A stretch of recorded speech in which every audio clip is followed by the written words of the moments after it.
పర్యావరణానికి సంబంధించి climate summit ఎటూ తేలకుండానే గత 24వ తేదీన పూర్తయింది. ఇప్పుడు అదే తోవలో మరో సదస్సు దక్షిణ కొరియాలోని బుసాన్ లో జరగనుంది. ఈ సమావేశానికి ప్రపంచవ్యాప్తంగా 175 దేశాల ప్రతినిధులు హాజరు కానున్నారు.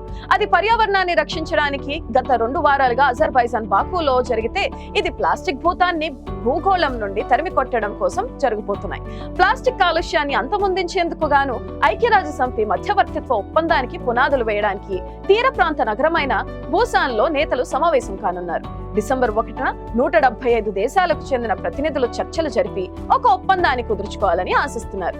ఏటా వాతావరణ మార్పులపై జరిగే కాప్ సమావేశం మాదిరిగానే వీరు కూడా ప్లాస్టిక్ ను రూపుమాపేందుకు చట్టబద్ధంగా కట్టుబడి ఉండేలా ఒక ఒప్పందాన్ని రూపొందించాలని భావిస్తున్నారు. నిజానికి 1992లో తొలిసారిగా వాతావరణ మార్పులపై ఐక్యరాజ్య సమితి ఒప్పందాన్ని ఆమోదించారు. 1994 నుండి అమల్లోకి వచ్చింది. 1995లో బెర్లిన్ లో తొలి కాప్ సదస్సు జరిగింది. అయితే 2015లో చారిత్రక ప్యారిస్ ఒప్పందం కుదరడానికి 21 సంవత్సరాలు పట్టింది. కానీ ప్లాస్టిక్ ను నిర్మూలించే విషయంలో 21 ఏళ్లు వేచి ఉండలేమని ఐక్యరాజ్య సమితి పర్యావరణ కార్యక్రమం ఎగ్జిక్యూటివ్ డైరెక్టర్ ఇంగర్ ఆండర్సన్ సోమవారం పత్రికా సమావేశంలో వ్యాఖ్యానించారు. సముద్ర జలాల్లో సహా మొత్తంగా ప్లాస్టిక్ కాలుష్యం వ్యాపించిందని, దాన్ని వెంటనే నిర్మూలించాలంటూ 2022లో నైరోబీలో UNEP ఒక తీర్మానాన్ని ఆమోదించింది. అయితే ప్లాస్టిక్ కాలుష్యం ఒక సమస్యగా మారిందన్న విషయంలో అంతర్జాతీయంగా ఏకాభిప్రాయం ఉంది.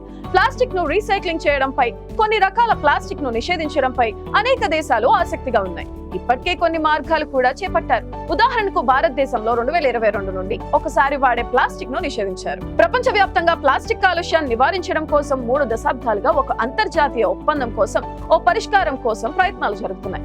ప్రపంచవ్యాప్తంగా ప్లాస్టిక్ వ్యర్థాలను సాధ్యమైనంత వరకు తగ్గించడానికి ఐక్యరాజ్య సమితి సభ్య దేశాలు విస్తృతమైన ఫ్రేమ్ వర్క్ ను తయారు చేస్తున్నాయి.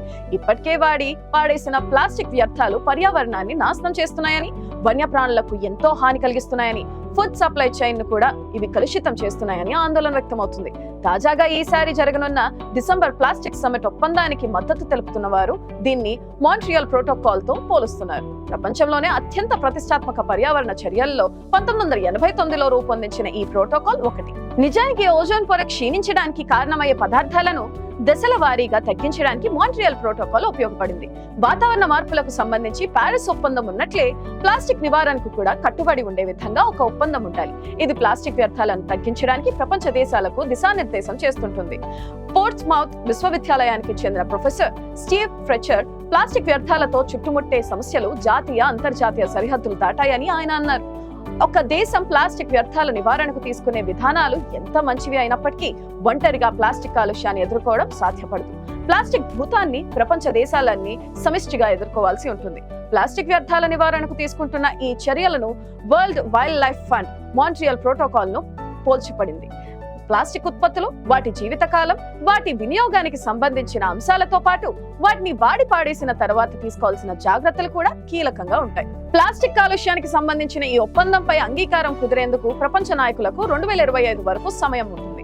బుసాన్ ఒప్పందం ప్రకారం ఎలాంటి అంశాలకు చట్టబద్ధంగా కట్టుబడి ఉండాలి, ఒప్పంద నిర్వహణకు ఎలా ఆర్థిక సహాయం చేస్తారో ఈ సమావేశంలో నిర్ణయిస్తారు. ఇదంతా అచ్చం మొన్నటి COP29 సమావేశం మాదిరిగానే జరుగుతుంది.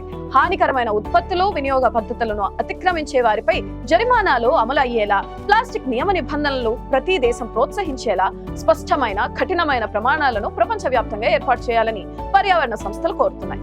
ప్లాస్టిక్ సమస్యను ఎదుర్కోవడానికి ఆర్థిక సహాయం చేయాలని ఈ సమస్యకు మూల కారణమైన ఉత్తరార్ధగోళంలోని దేశాలపై దక్షిణార్ధగోళంలోని దేశాలు ఒత్తిడి చేయవచ్చు. అయితే ఈ ఒప్పంద నిర్వహణకు ఎవరు ఆర్థిక సహాయం చేయాలి? ప్రపంచంలోని దక్షిణార్ధగోళంలోని దేశాలు ఎదుర్కొంటున్న కాలుష్య సంక్షోభాన్ని ఎదుర్కోవడానికి ఎలాంటి వనరులు అందుబాటులో ఉన్నాయి లాంటి అంశాలపై బూసాన్ లో చర్చ జరుగుతుంది. నిజానికి మహాసముద్రాల్లో దాదాపు 5 ట్రిలియన్లకు పైగా ప్లాస్టిక్ వ్యర్థాలు ఉన్నాయని అంచనా. ఇవి విచ్ఛిన్నం కావడానికి ఎన్నో ఏళ్లు పట్టవచ్చు. ప్రతి సంవత్సరం 40 కోట్ల టన్నుల ప్లాస్టిక్ ఉత్పత్తి అవుతుంది. వాటిలో 40% ఒకసారి మాత్రమే వినియోగిస్తున్నారు. మనిషిగా మన జీవిత కాలంలో ప్రతి ఒక్కరూ పర్యావరణానికి ఊహించని విధంగా ఎంతో నష్టాన్ని కలిగిస్తున్నాం. ప్లాస్టిక్ కాలుష్యంతో మహాసముద్రాల్లోని ప్రతి భాగము ఉక్కిరిబిక్కిరవుతుంది. అందులో నివసించే వేలాది జాతుల జీవచరాలు ప్రభావితమవుతున్నాయి. రీసైక్లింగ్ చేస్తున్నాం కదా అని అనుకోవచ్చు, కానీ అన్ని రకాల ప్లాస్టిక్లను రీసైకిల్ చేయడం సాధ్యం కాదు. ఎందుకంటే అలా చేయడం అనేది చాలా ఖరీదుతో, కష్టంతో కూడిన పని.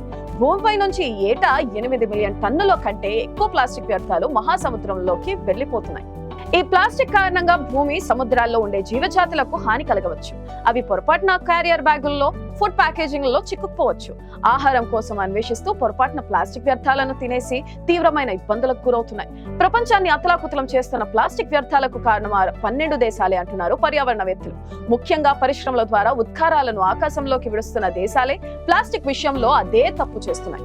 వాటిలో America, China, Bharat, Russia, Brazil, Mexico, Pakistan, Iran, Egypt, Indonesia, Turkey, Vietnam దేశాలున్నాయి.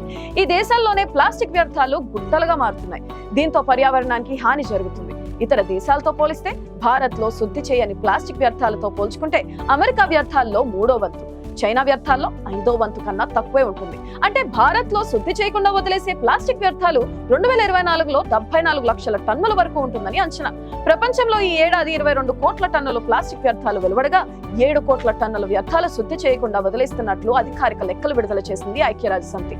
దీనివల్ల పర్యావరణానికి తీవ్రమైన హాని కలుగుతుందని శాస్త్రవేత్తలు హెచ్చరిస్తున్నారు. ప్లాస్టిక్ వ్యర్థాల వల్ల ఎన్నో రకాల సమస్యలు వస్తున్నాయి. అందుకే ప్లాస్టిక్ కాలుష్య నివారణకు చర్యలు తీసుకోవాలని శాస్త్రవేత్తలు ఎన్నో ఏళ్లుగా మొత్తుకుంటున్నా పెడచెవిన పెడుతున్నారు. దీని పర్యవసానం పలు మార్పులు మనకు కనిపిస్తున్నాయి. అకాల వర్షాలు, భూకంపాలు లాంటివి ప్రజలను ఇబ్బందులకు గురి చేస్తూనే ఉన్నాయి. అయినా జాగ్రత్తలు తీసుకోవడం లేదు. ఫలితంగా మానవాళి మనుగడ ప్రశ్నార్థకంగా మారే అవకాశాలున్నాయి. భూసాన్లో ఐక్యరాజ్య సమితి అనుబంధ కమిటీ డిసెంబర్ 1న జరగనున్న సమావేశంలో మరోసారి ప్లాస్టిక్ వ్యర్థాల వల్ల కలిగే నష్టాల గురించి ఫోకస్ పెట్టనున్నారు. ప్రపంచంలో ప్లాస్టిక్ భూతం వల్ల పర్యావరణం ఎలా పాడైపోతుందో వివరించి దాని నివారణకు చర్యలు తీసుకోవాల్సిన అవసరం ఎంతైనా ఉందని పర్యావరణవేత్తలు అభిప్రాయపడుతున్నారు.